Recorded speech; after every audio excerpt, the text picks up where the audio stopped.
Dalam kesempatan ini saya ingin merespon sikap konfrontatif sosok muda yang saya temukan di sebuah YouTube dari hasil kiriman teman di sebuah grup WA yang di situ ada saya. Saya coba lihat sekilas. Saya melihat sosok muda bernama Mahesa. Sosok yang punya semangat luar biasa, bernyali tinggi, terlepas berdasarkan pertimbangan atau tidak, kematangan reflektif didasarkan kepada pertimbangan-pertimbangan yang matang atau tidak, karena itu menjadi latar belakang person dari Kang Mahesa.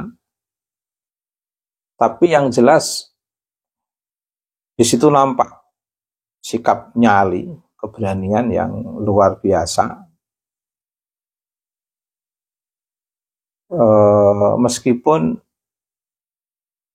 di sana kita akan menyaksikan sikap yang tergesa-gesa dan cenderung hitam putih. Apa yang ada dalam pikirannya, ya apa yang harus dikeluarkan. Dan mencoba lebih banyak refleksi-refleksi yang memang berbasis keinginan murni. Bukan berbasis pengetahuan, juga bukan berbasis pengalaman, tapi betul-betul berbasis keinginan. Sedikit keinginan itu didukung kemampuan membaca kitab, tetapi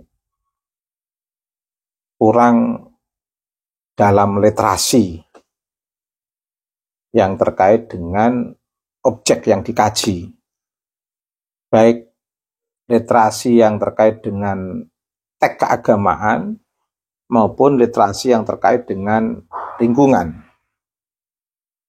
atau literasi yang terkait dengan bagaimana membuat sebuah dialog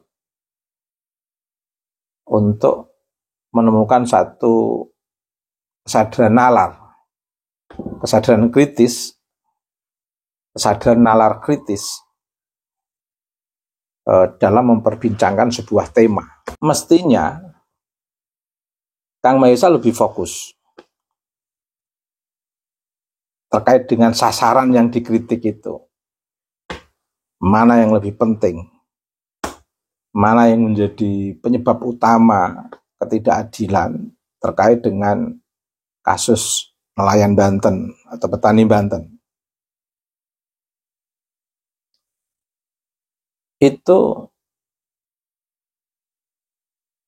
dalam tanda kutip biangkerok, atau persoalannya itu ada pada kebijakan pemerintah, atau persoalan itu ada pada capital, pemodal yang mencoba ingin menguasai hak-hak wong cilik, hak orang kecil, baik terkait dengan nelayan Banten maupun terkait dengan petani Banten misalnya. Ini sebagai contoh. Biasanya yang pendampingan yang selama ini selalu kita ikuti, hal-hal yang terkait dengan capital, orang seperti Kang Mahesa ini justru menjadi titik balik persoalan itu sendiri. Karena tidak sedikit orang-orang yang punya tipologi temperamental seperti ini justru yang akan dimanfaatkan oleh capital. Sehingga capital itu akan mendekat orang-orang yang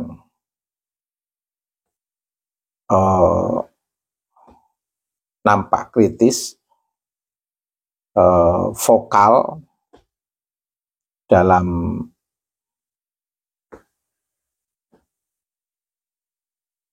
persoalan capital versus masyarakat kecil,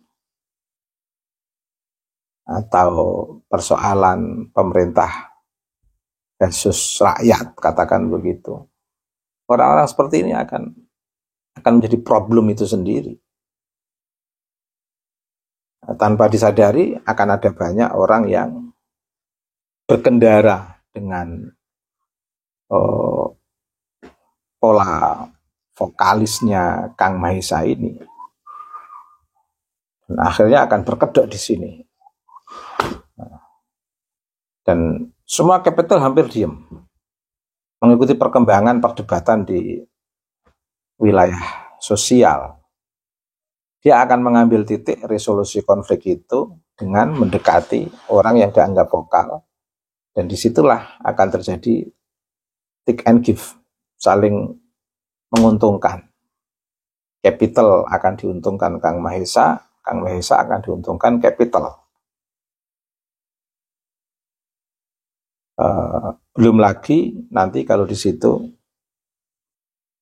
ada pihak pemerintah yang ikut terlibat dalam resolusi itu. Dalam teori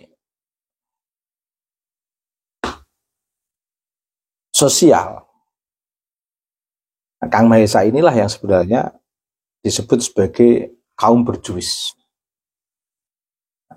Kaum berjuis itu kaum pelenta-pelente. Dikatakan sebagai penguasa tidak, dikatakan sebagai pemodal juga tidak. Tapi ingin terlibat. Kalau tidak dilibatkan, memancing sikap konfrontatifnya, merefleksikan sikap konfrontatifnya untuk memancing beberapa pihak dalam konflik sosial untuk mendekati dan menggunakan dia. Akhirnya dia terlibat dalam unholy aliansi, persekongkolan busuk di antara capital, penguasa, dan berjuis ini. Ya pola-pola berjuis ini. Sikap-sikap Kang Mahesa ini pola-pola berjuis. Sehingga dia tidak mau tahu, Kang Mahesa ini nggak mau tahu konteks dari pandangan Al-Mukarram wal Muhtaram Kiai Haji Said Akil Siraj. Dia itu nggak mau tahu, Kang Mahesa ini nggak mau tahu konteks dan relevansi makna atau meaningful sense dari teks yang bernama Al-Mukarram wal Muhtaram Kiai Haji Said Akil Siraj itu sebenarnya kemana ini? Teks yang dikeluarkan oleh Kiai Said Akil Siraj itu kemana? Relevansinya pada persoalan apa? Itu Kang Mahesa nggak mau tahu. Yang disadari oleh Kang Mahesa adalah bagaimana memancing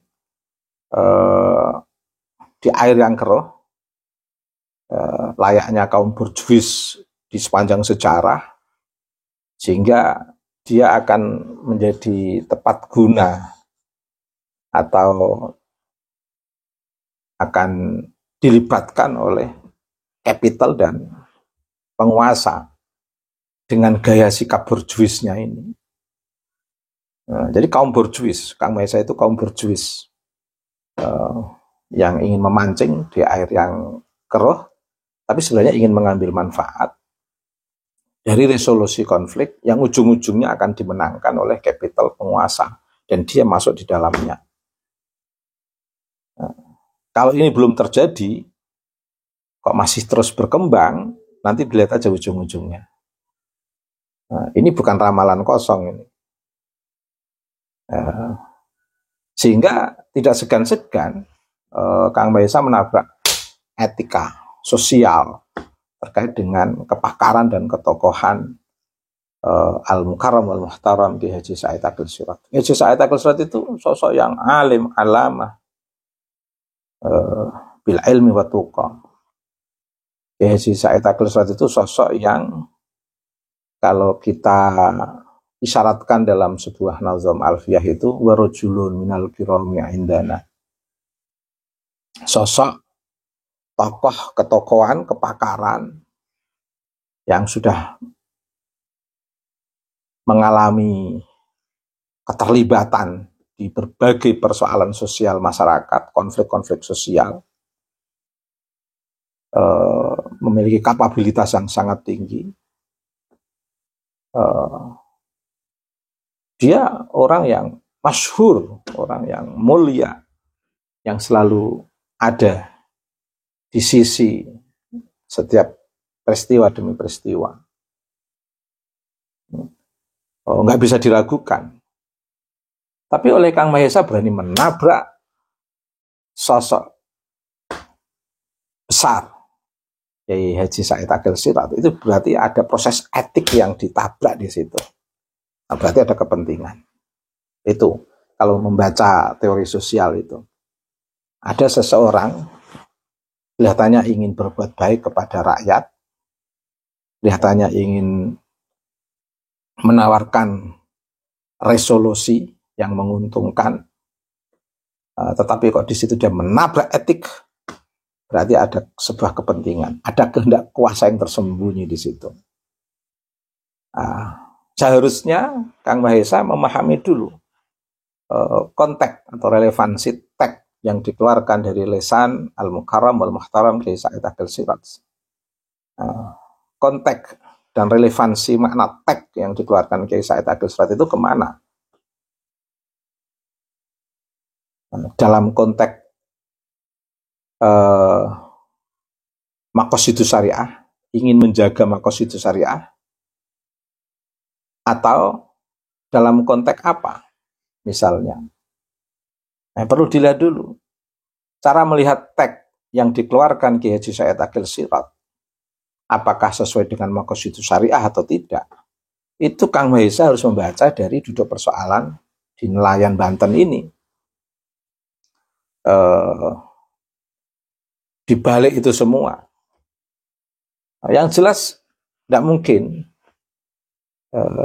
Al-Mukarram wal-Muhtaram Kiai Haji Said Akil Sirot itu di balik kepentingan kapital murni atau di balik kepentingan penguasa murni. Kiai Said Akil Sirot itu sosok tokoh keagamaan yang memungkinkan untuk didekati oleh kapital dan penguasa. Tapi track record sejak beliau sangat bisa dirasakan oleh masyarakat, keterlibatan untuk Indonesia, keterlibatan untuk bangsa, keterlibatan untuk Nusantara. Bahkan ketokohan beliau dipertaruhkan untuk menjaga martabat bangsa ini. Lah, kalau ada fenomena yang ibarat itu sebagai sebuah persoalan sosial, tidak satu-satunya persoalan yang pernah dihadapi oleh Kiai Haji Said Akil Sirot, kemudian dijadikan data Kang Mahesa untuk bersikap nabrak etik, seolah-olah konfrontatif dengan tokoh kebesaran Kiai Said Akil Sirot. Ini justru atau dipertanyakan, siapa Kang Mahesa? Ada kepentingan apa? Kok sampai semangat seperti ini? Itu cara menilai konflik sosial. Dari situ nanti kita akan bisa membuat resolusi konflik. Karena target resolusi konflik itu lil maslahah. Lil maslahah. Bukan untuk kepentingan orang yang ingin memancing di air yang keruh itu. Kang Mahesa ingin memancing di air yang keruh. Itu saja analisis saya. Semoga bermanfaat untuk pertimbangan Kang Mahesa dan beberapa pihak, biar tidak terjebak dengan sikap konfrontatif Kang Mahesa yang seolah-olah menganggap bahwa problem sosial ini itu bisa diselesaikan dengan teks yang dia baca, yang kurang dari